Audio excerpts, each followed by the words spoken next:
Nalbari rail ষ্টেচনত জয় শ্ৰীৰাম ধ্বনি। জয় শ্ৰীৰাম, জয় শ্ৰীৰাম, জয় শ্ৰীৰাম, জয় শ্ৰীৰাম, জয় শ্ৰীৰাম, জয় শ্ৰীৰাম, জয় শ্ৰীৰাম, জয় শ্ৰীৰাম। 206গৰাকী ভক্তৰ একেলগে অযোধ্যাৰ ৰাম মন্দিৰলৈ গমন। জয় শ্ৰীৰাম, জয় শ্ৰীৰাম, জয় শ্ৰীৰাম, জয় শ্ৰীৰাম, জয় শ্ৰীৰাম। আস্থা বিশেষ ৰেলেৰে অযোধ্যালৈ যাত্ৰা পথত বিদায় সম্ভাষণ বিজেপি নলবাৰী জিলা সমিতিৰ।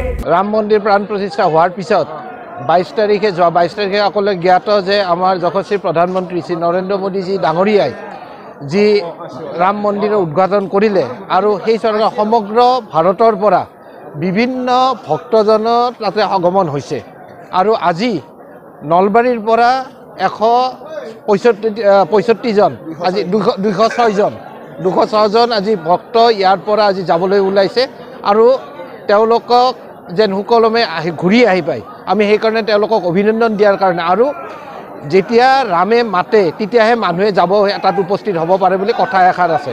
তেওঁলোকে খুব সৌভাগ্যৱান যে প্ৰথম বেটছতে আজি আস্থা ট্ৰেইনৰ যোগেদি তেওঁলোকে প্ৰথম বেটছত তেওঁলোকে যোৱাৰ সৌভাগ্যকণ হৈছে।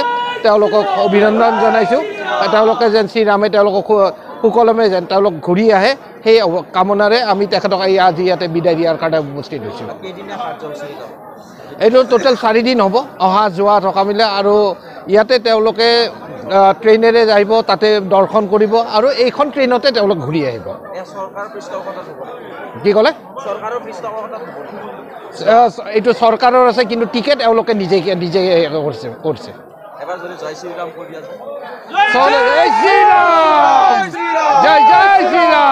ঘগ্ৰাপাৰৰ পৰা দ্বিজেন ডেকা, দৈনিক অগ্ৰদূত ডিজিটেল। জয় শ্ৰীৰাম।